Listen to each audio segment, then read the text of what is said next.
Hey everybody, it's Val from Autistic Interpretations. I'm Jess's mom. If you don't know Jess, she's 33. She is an autistic and blind adult. There are some Q's and A's I can do with Jess at home and some that I can't. The question was, how do I get Jessica to appointments like to a dentist or a salon, etc.?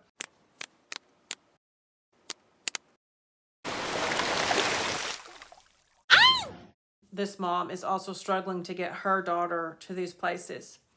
So I will just start off by saying at the current time, I've given up on taking Jessica to the salon because she hates it so much. It's such a struggle. I've made a video about her hair. You can find a link to the video right here and check it out later if you want. So we don't go to the salon anymore to get her hair cut. Last time I took her, she was verbally abusive. The last time I cut her hair, she was verbally abusive to me. And so I'm the only person that I'm going to subject to that. So I'll be cutting her hair as much as I don't want to and don't enjoy it. So that's kind of a lame answer to help someone else out on how I manage, but I can only answer these from my perspective of what I do. Now, I can say that I have seen where other people have talked about with their child doing things in stages where, like for a while you just go and you park in front of the salon and you don't get out. You just go, you sit for however long and then you leave and no harm, no foul, you're just sitting there. So you do that until that's not a big deal. And then eventually you go and you sit inside for however long, let's say a minute, 2 minutes, 5 minutes, whatever. Not in a seat, not where she gets her hair cut, but just go in and sit down and visit that way until that's not a big deal. And then you take it to the next step, whatever step that may be, whether it's sitting in the chair for a few minutes, whatever. So basically what you're doing is you're going through a desensitization process, getting used to being there. I haven't gone through those phases with Jess because Jess has no problem driving to the salon. She has no problem going inside. She doesn't mind being there with me when I get my hair cut. She'll talk to the people in the salon all day. She'll even sit in one of the chairs next to me, just, without a care in the world. It is the haircut part of the experience that she can't tolerate. But if the issue is more than just the actual trim, maybe going through a desensitization like that might help. I know some other people bring people to their home for haircuts so that you don't have to go and have all the outside stimuli of the smell and the sounds or whatever of salons if you can have somebody come into your house. So I think for each person it kind of depends on where the biggest struggle is in the whole process, and if you can eliminate that or all the struggles one at a time, whatever.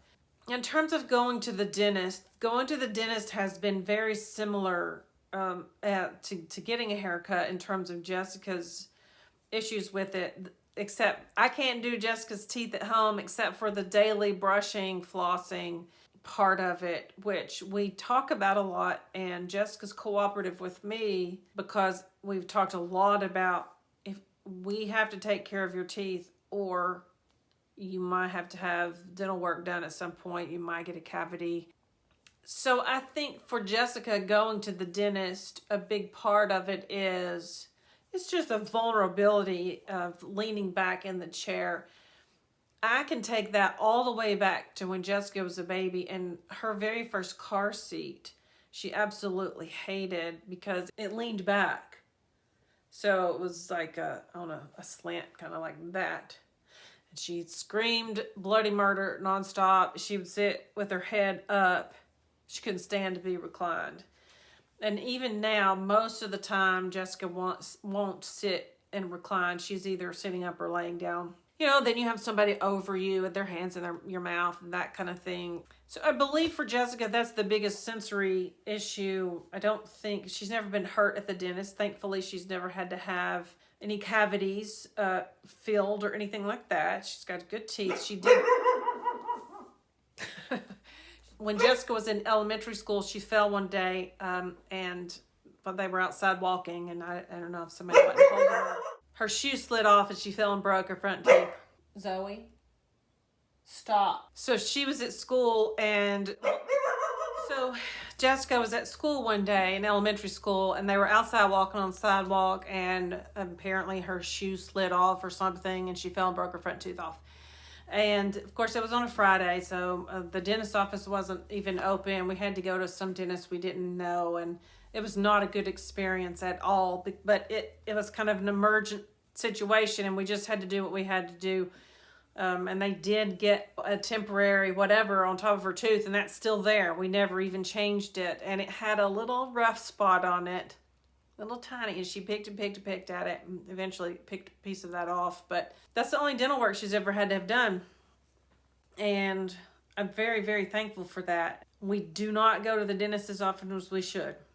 Having said all that, we're still working on it. One of our issues has been with where we've taken her to the dentist, because twice I've had an office ask me to take her somewhere else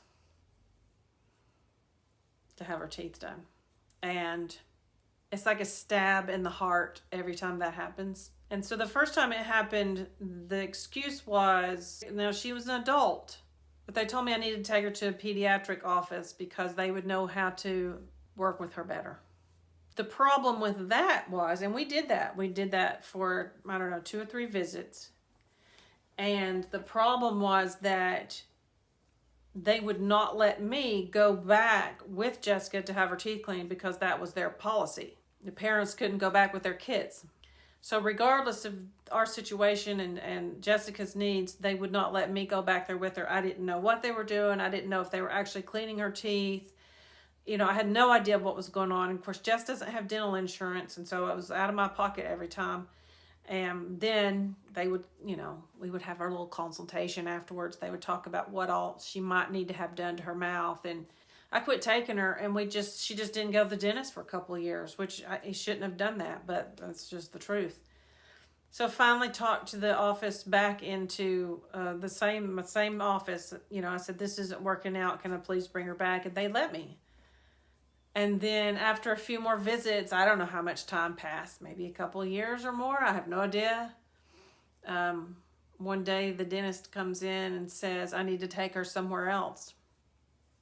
I just kind of went off on them. I even started crying about it because it's just so frustrating. And I don't know.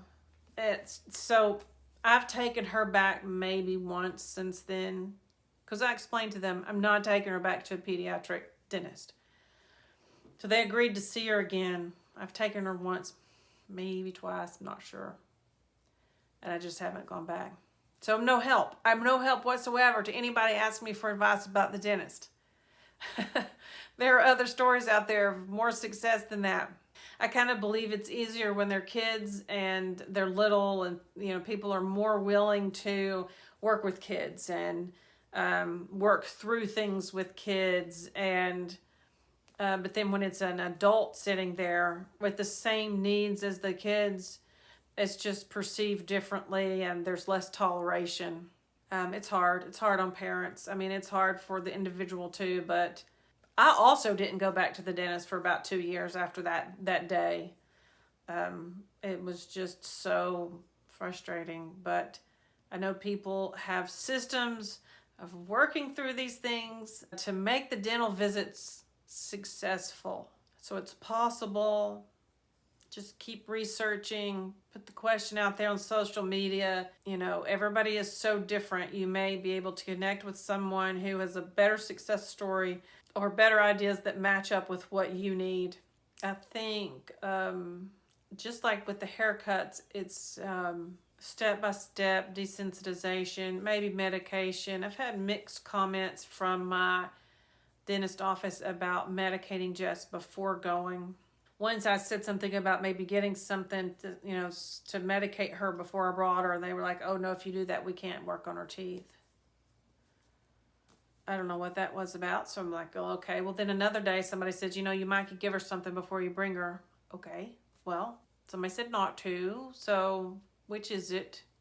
So anyway, again, COVID, when it's passed, we'll try again. I'll probably medicate her before we go next time. Jessica understands she's got some breakthrough medication that she takes for anxiety. She understands what it's for. She understands that it helps. And these days she's more likely to either ask for it, or if I say, do you think it would help if, and then she would say yes. So that will be what we try next time. All in all, my answer to the question, which was, how do I get Jess to do these things? Basically, I'm a wimp and I give up. But also the success stories that I've read about are about taking it a little tiny step at a time, desensitization. When all else fails, I'm going to try medication. Anyway, I hope in some way the story has been helpful. If nothing else, maybe it just makes you feel like I understand and can relate to the struggles. There's not always an answer, and there's not always a success, and it's okay, because just know the rest of us, there are plenty of us out there that don't have the success stories like that. So anyway, maybe you will. Thanks for watching. If you have any questions, please ask in the comments below. I'm happy to answer any questions that I can. I'm not asking for advice. If you have advice and you give it to me and I don't reply to you, that's okay. Just know that I'm not seeking advice at this time on this topic, because we work it out as it works out for us. So anyway, love you guys. Thanks for watching. Bye.